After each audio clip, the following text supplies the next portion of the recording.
जैसा थंबनेल पे आपने देखा, एसएससी जीडी भर्ती 2024 का खेल खत्म। अब 5 चैप्टर्स के जरिए इस बात को समझते हैं। काफ़ी इंपॉर्टेंट वीडियो है आपके लिए, so watch the video till the end. चलिए स्टार्ट करते हैं। मेरा पहला सवाल है, नोडल एजेंसी के सिलेक्शन में इतना टाइम क्यों लग रहा है? आप नोडल एजेंसी को सिलेक्ट क्यों नहीं कर पा रहे हैं? तो देखिए, जब इस भर्ती की नोटिफिकेशन आउट की गई उससे पहले सभी फोर्सेज को नोटिस सेंड किया गया था कि आप एसएससी जीडी की नोडल एजेंसी बन जाओ।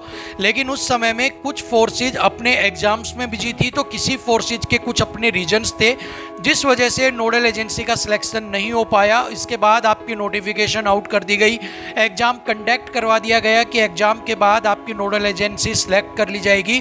अब यहाँ पर आपकी बिड ओपनिंग की जो डेट्स हैं वो बार बार आउट की जा रही है और बार बार उनके अंदर चेंज किया जा रहा है। और इसका भी सबसे बड़ा रीजन ये है कि अब इस टाइम पर आकर कोई भी फोर्स यहाँ पर रेडी ही नहीं हो रही है RFID चिप के साथ और अदर जो अपडेट्स हैं उनके साथ आपके फिजिकल को कंडक्ट करवाने के लिए। अब यहाँ पर 2 ही ऑप्शन बचते हैं आपके पास। एक तो आप जल्दी से जल्दी या तो इन फोर्सेज में से किसी को एक अपनी नोडल एजेंसी सेलेक्ट करें। सेकंड, कि जो पहले आपका प्रोसेस चलता था फिजिकल का और जो एजेंसी जो फोर्स पहले एसएससी जीडी का आपका जो फिजिकल है कंडक्ट करवाती थी CRPF, उसी को ही यहाँ पर हायर किया जाए और उसी से ही आपका जो फिजिकल है वो यहाँ पर आपका कंडक्ट करवाया जाए। लेकिन अब इसके भी चांसेस यहाँ पर बहुत कम दिख रहे हैं, क्योंकि CRPF तो छोड़ ही दो आप, इसके अलावा जितनी भी और आपकी जो फोर्सेज हैं उनमें से किसी का भी यहाँ पर अब मूड नहीं बन रहा है आपके फिजिकल को कंडक्ट करवाने का। सो यहाँ पर एक बड़ा सवाल ये उठता है, अगर नोडल एजेंसी आपकी फाइनल नहीं हुई थी तो आपको इस एग्जाम की नोटिफिकेशन निकालने की इतनी जल्दी क्या थी? आप उसमें से 10-15 दिन का समय और ले लेते, लेकिन पहले अपने सारे जो नोडल एजेंसी के प्रोसेस हैं, आपका फिजिकल कौन करवाएगा, उन सभी को प्रॉपर आप एक बार जब सेट कर लेते उसके बाद आपको मैदान में उतरना चाहिए था। लेकिन यहाँ पर जो ये लापरवाही की गई है, यहाँ पर इनका सीधा सीधा नाम, ये जो डिपार्टमेंट्स हैं, यहाँ पर ये जो कमीशंस एसएससी जैसे बड़े कमीशंस बन रहे हैं, यहाँ पर जो MHA है, जो CAPF है, ये सारे यहाँ पर जो लापरवाही यहाँ पर दिखाई गई है, इससे सीधा सीधा यही जाहिर होता है कि लापरवाही का दूसरा नाम अब ये सारे डिपार्टमेंट्स यहाँ पर बनकर रह गए हैं। और ये मेरा पहला रीजन था जिसकी वजह से मैंने बोला कि एसएससी जीडी भर्ती का अब यहाँ पर दी एंड आ चुका है। बात करते हैं रिजल्ट की। तो देखिए, रिजल्ट के बारे में सच्चाई कोई नहीं जानता कि एक्चुअल में रिजल्ट तैयार है, रिजल्ट तैयार किया जा रहा है या रिजल्ट तैयार होने में अभी और ज़्यादा टाइम लगेगा। बट यहाँ पर कुछ एसएससी के लोगों का ये कहना है कि इलेक्शंस की वजह से, गवर्नमेंट स्विचिंग की वजह से हमें उतना टाइम नहीं मिल पाया जितना रिजल्ट तैयार करने के लिए हमें चाहिए था, और इसी वजह से जो रिजल्ट है उसके अंदर यहाँ पर देरी की जा रही है। But again my question is, अगर आपका रिजल्ट रेडी नहीं था, आपके रिजल्ट में डिले है, आपका रिजल्ट लेट आउट किया जाएगा, तो इसमें कोई बड़ी बात नहीं है। बहुत बार हो जाता है कि रिजल्ट की जो डेट दी जाती है उससे 5-7 दिन, 10 दिन, 15 दिन रिजल्ट ऊपर नीचे हो जाता है। लेकिन क्या एसएससी का, एक ऐसे डिपार्टमेंट का जो देश के सबसे बड़े एग्जाम्स को कंडक्ट करवाती है, उसका यहाँ पर कोई भी फर्ज नहीं है, कोई भी कर्तव्य नहीं है, कोई भी ड्यूटी नहीं है कि जो एक नोटिस निकालकर कैंडिडेट्स को ये बता सके कि आपका जो रिजल्ट है, आपका जो रिजल्ट में देरी की जा रही है, उसका क्या प्रोसेस चल रहा है और कितने टाइम बाद आपका जो रिजल्ट है वो यहाँ पर आउट किया जाएगा। क्योंकि एसएससी के एक नोटिस के ऊपर लाखों बच्चों का भविष्य निर्भर करता है। अगर एक नोटिस अगर बच्चों को मिल जाता है कि आपका जो रिजल्ट है वो भाई हम 20 दिन बाद डिक्लेयर करेंगे, 1 महीने बाद डिक्लेयर करेंगे, कोई टेंशन नहीं है। आप रिजल्ट को भी 1 महीना क्या, 20 दिन क्या, 25 दिन क्या, 35 दिन बाद डिक्लेयर कर दीजिएगा। लेकिन एक बार अगर इन्फॉर्मेशन होती है तो जो बच्चा है वो भटकेगा नहीं और अपना जो फोकस है वो यहाँ पर मेंटेन करके चलेगा, जिससे कि आने वाले अपकमिंग जो एग्जाम्स है उसको उसमें बेनिफिट मिलेगा और वो एसएससी के रिजल्ट से ध्यान हटा के अपने फ्यूचर की तरफ ध्यान यहाँ पर लगा सकता है। लेकिन एसएससी जैसे बड़े डिपार्टमेंट्स भी अगर इस तरह की गलती करते हैं तो यहाँ पर अगेन लापरवाही का दूसरा नाम अब यही कमीशंस और यही डिपार्टमेंट यहाँ पर बनकर रह जाएंगे। सो यहाँ पर मेरा बड़ा सवाल एसएससी से यही है कि क्या उसकी कोई ड्यूटी नहीं थी कि वो बच्चों के हित को देखते हुए एक छोटा सा नोटिस यहाँ पर आउट करे, जिससे कि सभी प्रकार की जो संभावनाएं हैं उनके ऊपर फुल स्टॉप लग जाए और जितनी भी यहाँ पर बच्चे परेशान हो रहे हैं, जितने भी बच्चे यहाँ पर बार बार रिजल्ट के लिए कभी कहीं से पूछ रहे हैं, कभी कहीं से पूछ रहे हैं, वो सब छोड़कर आने वाले एसएससी के एग्जाम्स पर ही अपना फोकस लगा सके। अब बात करते हैं फिजिकल की। देखिए फिजिकल डेट के बारे में भी एक बहुत बड़ा संशय यहाँ पर बना हुआ है, और संशय इसलिए बना हुआ है कि फिजिकल जब तक नहीं हो सकता जब तक कि फिजिकल को करवाने वाले का सिलेक्शन नहीं हो जाता। अब ऐसा तो है नहीं कि आप सारे लोग ग्राउंड पे जाकर खुद ही फिजिकल दे के आ जाएंगे।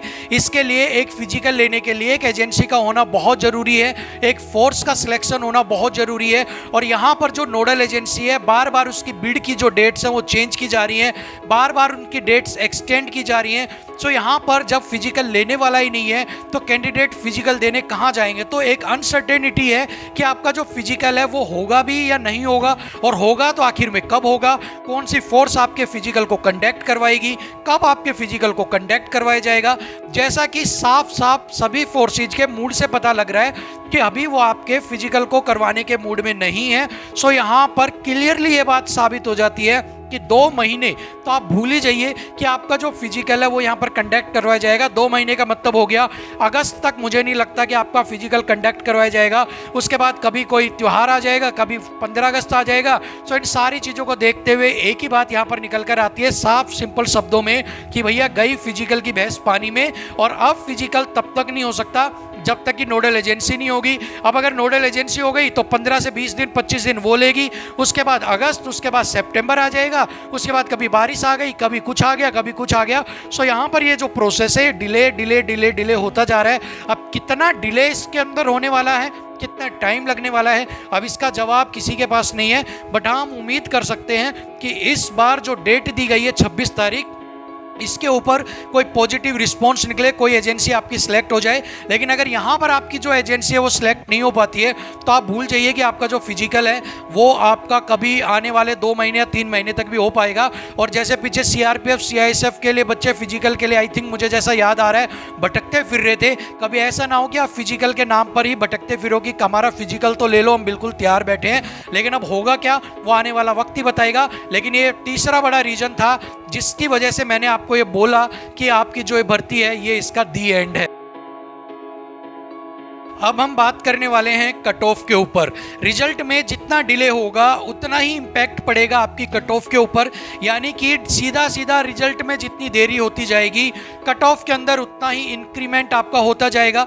अब यहाँ पर आपकी जो वैकेंसीज हैं वो बढ़ा दी गई हैं, सो इससे कुछ ना कुछ कट ऑफ के ऊपर आपका फ़र्क पड़ने वाला है। आपकी कट ऑफ आपको स्लाइटली लोअर देखने को मिलेगी, लेकिन इतनी भी कम नहीं देखने को मिलेगी जितना कि बच्चा यहाँ पर खुश हो रहा है कि भाई वैकेंसी बढ़ गई है तो फिजिकल की जो कट ऑफ होगी वो बिल्कुल ही जमीन पर आ जाएगी। अब आप इस चीज को ऐसे समझिए, 2 लाख बच्चे हैं फिजिकल देने के लिए मान लीजिए, और 25,000 आपकी सीटें हैं, तो एक सीट के ऊपर 8 बच्चे का कंपटीशन है। अब सीट यहाँ पर डबल कर दी गई, मान लो कि 50,000 बच्चा है 2 लाख, अब एक सीट पे 4 बच्चे का कंपटीशन है। अब यहाँ पर जाहिर सी बात है कंपटीशन कम हुआ है तो कट ऑफ यहाँ पर कम जाएगी। लेकिन कट ऑफ सिर्फ कंपटीशन के अलावा एक और चीज पर भी डिपेंड करती है, number of marks obtained by the candidates की। जो कैंडिडेट्स हैं उनके नंबर कितने आए हैं। हो सकता है जो नंबर है कैंडिडेट्स के वो सबके 110 के ऊपर हो, ऐसी कंडीशन में आप क्या करोगे। सो यहाँ पर जो कट ऑफ है वो डायरेक्टली आपकी डिपेंड करती है नंबर ऑफ कंपटीशन प्लस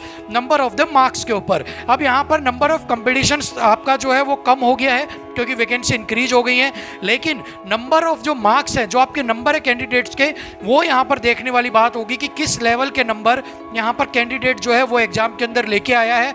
और ये अभी बाद में पता लगेगा कि भैया इस बच्चे के यार इतने बच्चों के इतने नंबर थे और इस स्टेट से इस कैटेगरी से इतने नंबर थे, और इसी वजह से जो कट ऑफ है वो वैकेंसी बढ़ने के बाद भी ऊपर गई है या नीचे गई है। सो इस चीज़ को भी अपने माइंड में आप जरूर रखिएगा।